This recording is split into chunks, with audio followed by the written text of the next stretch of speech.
Salut les petits loulous. Aujourd'hui bienvenue dans le monde cruel et impitoyable de la finance. Je vais vous parler du métier d'analyste financier. Bon, ok, en ce moment la finance a plutôt mauvaise presse, mais au-delà de la partie spéculative et de ce qu'on peut en penser, la finance au sens large a des beaux jours devant elle et donc des métiers d'avenir, raison suffisante pour vous en parler aujourd'hui. L'analyste financier procède à l'évaluation des sociétés sous tous leurs aspects, rentabilité, ressources humaines, restructuration opérée, etc., etc. Il rencontre régulièrement les responsables de la communication financière, les directeurs financiers, les directeurs généraux des sociétés du secteur qu'il étudie, évidemment. Quand il intervient sur les marchés, il peut conseiller les vendeurs de la salle des marchés qui répercutent ses conseils à leurs clients afin de mieux orienter leurs ordres d'achat ou de vente. S'il travaille dans une banque, il peut exercer un rôle de conseil aux gestionnaires de portefeuille sur l'opportunité d'effectuer tel ou tel placement. Dans les deux cas, il suit de très près les salles des marchés. Quand il travaille dans le cadre de rachat d'entreprise ou de conseil aux dirigeants en place, il effectue des études beaucoup plus approfondies. Les analystes financiers se partagent entre des analystes purs, environ 40%, et des gestionnaires de portefeuille. Un tiers des analystes exercent dans les sociétés de bourse, un autre tiers dans les banques, et le dernier tiers dans divers secteurs comme les bureaux d'études indépendants.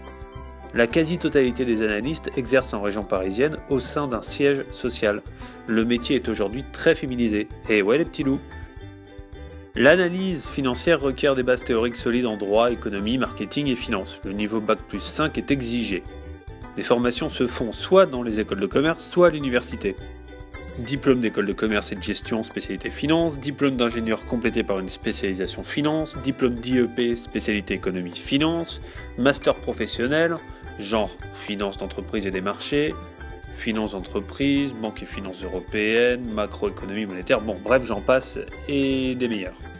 Pour s'informer sur les universités, il y a plusieurs sites. Je vous en donne un par exemple, qui est www.enseignementsup-recherche.gouv.fr, ça sera de toute façon dans la description, ne vous inquiétez pas. Et puis il y a aussi des masters spécialisés après Bac+5 en banque et ingénierie financière, analyse financière internationale, technique financière. Bref, on peut en parler pendant des heures. L'éventail des salaires est très étendu, de 2 500 € pour les débutants à 10 000 € bruts par mois pour les managers les plus expérimentés. Évidemment, ce sont des moyennes, il y a plus bas et il y a plus haut. Avec des années d'expérience, l'analyste peut se vendre plus offrant. Les bureaux de recherche, les banques, les grands groupes demandent de plus en plus d'analystes financiers. Faut aimer les chiffres, on est d'accord.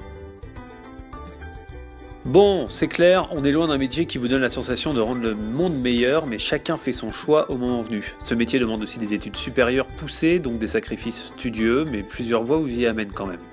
Donc si les chiffres, les places de marché, les analytics vous titillent, ce métier a de l'avenir. Et toi, tu veux faire quoi ?